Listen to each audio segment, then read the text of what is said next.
안녕하세요. 통합사회 시 23번째 디딤 영상 시간을 시작하겠습니다. 오늘은 경제와 관련된 마지막 단원으로 안정적인 경제생활, 그 다음에 금융설계, 이런 내용에 대해서 공부하도록 하겠습니다. 우리가 안정된 그런 경제생활을 위해서 자산관리를 어떤 원칙을 가지고 하는지, 우리가 흔히 재무설계라고도 하죠. 그런 내용과 관련된 것을 공부하고, 그 다음에 금융자산의 종류와 특징에 대해서 함께 살펴보는 시간을 갖도록 할게요. 자, 먼저 자산관리의 기본 원칙이 무엇이 있는지 그것을 살펴보도록 하겠습니다. 자산관리라는 것은 좁은 의미로는 저축이나 투자 등을 통해서 금융자산의 관리를 금융자산을 관리하는 거. 여기서 금융자산이라는 것은 예를 들면 뭐가 있을까요? 예를 들면 어, 주식이나 채권 또는 예금, 이런 금융자산을 어떻게 관리하는 거, 이런 것 관련된 것이 자산 관리라는 거죠. 그 다음에 넓은 의미로 보면은 이런 금융자산뿐만 아니라 실물자산 등 개인의 모든 재산을 관리하는 것을 자산 관리라고 얘기하는데, 여기서 실물자산이라는 것은 주식, 채권, 예금 이런 것이 아니라 부동산이나 어떤 이런 어떤 실체가 있는 그런 자산을 얘기한다고 볼 수 있습니다. 자, 그러면 왜 자산 관리가 필요할까요? 자, 안정적인 생활을 이어나가기 위해서다. 그 다음에 또 중요한 게, 자, 모의 증가에 따른 노후 생활 대비의 필요성이 증가하고 있기 때문이다 라고 얘기했는데, 자, 뭘까요? 바로 그죠, 평균 수명이 증가한다 또는 기대 수명이 증가한다, 이렇게 얘기할 수 있겠죠. 지금 우리나라 2020년 평균 수명이 2020년에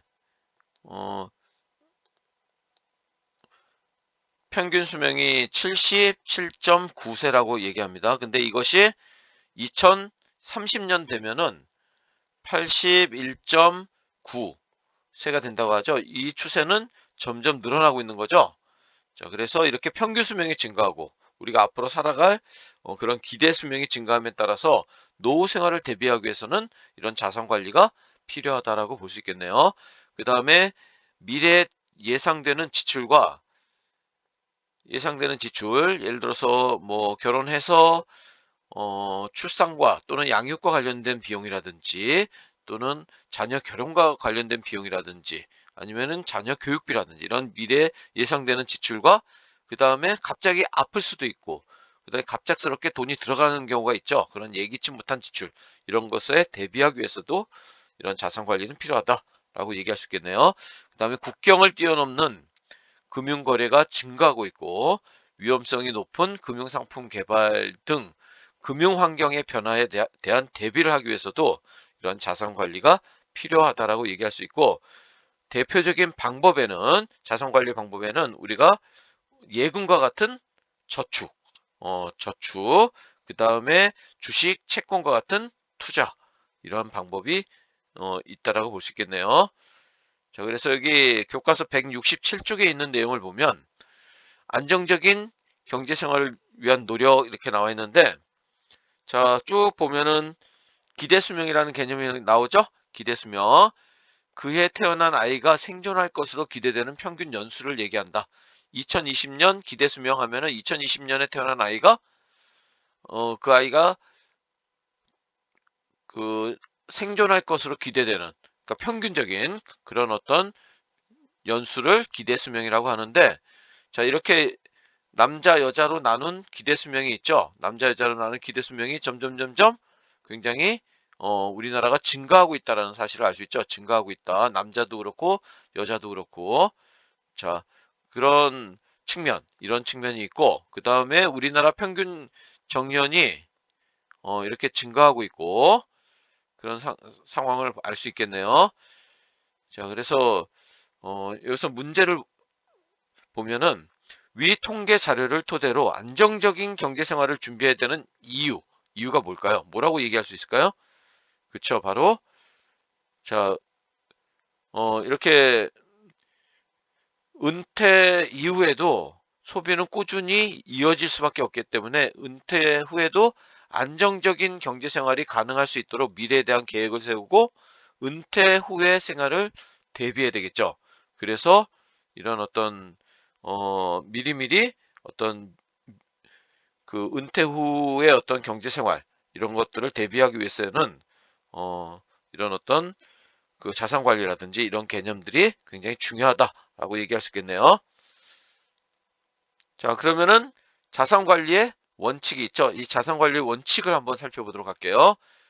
자, 금융 상품의 원금과 이자가 보존될 수 있는 정도. 우리가 어디에 투자하거나 다 원금을 잃을 수 있죠. 또는 이자를 못 받을 수 있죠. 그렇지 않고 이것이 보존된다는 것은 지켜진다는 얘기죠. 투자의 위험이 많을수록 수단의 안정성은 낮아진다 했는데 뭐에 대한 얘기일까요? 그렇죠. 첫 번째 자산 관리 원칙, 안정성에 관련된 얘기입니다. 자, 보존될 수 있는지, 얼마나 이렇게 안전하게 보존될 수 있는지, 바로 안전성과 관련된 얘기고, 그 다음에 금융상품의 가격 상승이나 이자 수익을 기대할 수 있는 정도. 자, 뭐에 대한 얘기일까요? 그쵸, 바로 수익성에 관한 얘기입니다. 수익성이 높을수록 위험성이 크거나 또는 유동성이 낮을 가능성이 있다라는 거죠. 일반적으로 수익성과 안전성은, 수익성이 높은 상품은 안전성이 떨어지고, 안전성이 낮은 상품은 수익성이 낮은 상품은 안전성이 높고, 이런 어떤 반대되는 그런 성향을 띠고 있다는 걸 알 수 있네요. 그 다음에 필요할 때 보유하고 있는 자산을 쉽게 현금으로 전환할 수 있는 그런 성격을 바로 유동성이라고 얘기합니다. 언제든지 내가 필요할 때 쓸 수 있도록 현금화할 수 있는 그런 정도를 유동성이라고 하고, 자, 이렇게 자산 관리의 기본 원칙으로는 안전성, 수익성, 유동성 이렇게 세 가지가 있습니다. 자, 그래서 여기 다시 한번 보면 안전성은 어떤 금융상품의 원금과 이자가 보존될 수 있는 정도를 나타내고, 수익성은 금융상품의 가격 상승이나 이자 수익을 기대할 수 있는 정도를 뜻합니다. 그리고 유동성은 어, 필요할 때 쉽게 현금으로 바꿀 수 있는 거를 얘기하고, 황금성이라고 얘기하죠. 황금성. 자, 그래서 합리적인 자산 관리 는 바로 투자의 목적과 기간에 따라 안전성, 수익성, 유동성을 고려해서 다양한 금융자산에 일정한 한두 개의 금융자산에 올인하는 게 아니라 다양한 금융자산에 뭐 해야 될까요? 그렇죠. 분산 투자해야 되겠죠. 분산 투자를 해야 된다. 자, 이런 안전성이나 수익성이나 유동성 각각의 성격에 따라서 골고루 어떤 다양하게 그런 목록화 시킬 필요가 있는데, 그걸 포트폴리오라고 얘기합니다. 포트폴리오. 그래서 이 다양한 금융 자산의 분산 투자해야 된다라고 얘기했는데, 그걸 잘 나타내는 말이 바로 달걀을 한 바구니에 담지 마라 라는 말입니다. 자, 그래서 여기서 포트폴리오란 금융자산의 목록을 의미하는데, 투자의 위험을 줄이기 위해 다양한 투자 대상에 분산하여 투자한다는 의미를 갖고 있습니다. 자, 그래서 여기 이 내용은 한번 읽어보면 되겠습니다. 그래서 금융자산의 종류와 특징을 보면은, 자, 이렇게 크게 우리가 일반적으로 많이 하는 그런 금융자산으로는 세 가지가 있죠. 그래서 예금은 일정한 계약에 따라 이자를 받기로 하고, 금융회사, 다시 제일 대표적인 게 은행이 되겠죠. 또는 저축은행, 이런데 금융회사에 돈을 맡기는 것. 입출입이 자유로운 요구불예금. 요구불예금의 대표적인 것은 보통 그 월급 통장 같은 것을 얘기하는 거죠. 그냥 거의 이자는 없고 입출입이 자유로운 그런 통장을 얘기합니다. 그 다음에 이자 수입을 목적으로 하는 바로 저축성 예금이 있죠. 저축성 예금. 그 다음에 자, 이 예금의 특징을 보면 안전성과 그 다음에 유동성은 높지만, 안전성과 유동성은, 왜냐하면은 이 예금은 일정액을 보통 5천만 원까지죠. 5천만 원을 국가에서 보호를 해줍니다. 그러니까 안정성은 높고, 그 다음에 예금을 깨면 언제든지 현금화 시킬 수 있죠. 그런 측면에서 유동성은 높지만 그렇지만 수익성은 낮다 했습니다. 지금 얼마 전까지만 해도 이자가 1%, 1년에 연 1%에서 지금 1.3%, 1.5% 이렇게 올라가고 있지만은 그래도 어 엄청나게 다른 금융 상품에 비해서 굉장히 수익성이 낮다라고 볼 수 있는 거죠. 낮습니다. 그다음에 주식은 기업이 사업 자금 조달을 위해 발행하는 것으로 자금을 투자한 사람에게 그 대가로 회사 소유권 일부를 준다는 증표를 얘기하는데, 이 주식 투자를 통해서 우리가 어떻게 돈을 벌 수 있냐면은 바로 두 가지 방법이죠. 하나는 배당을 통해서, 하나는 시세 차익을 통해서 그러는 거죠.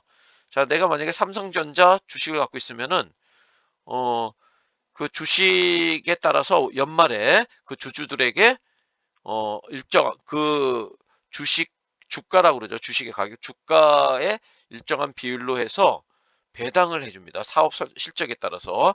보통 뭐 삼성전자는 4% 또는 그보다 못한 데도 많이 있고, 보통 우리나라 시장은 한 2%의 배당을 준다고 합니다.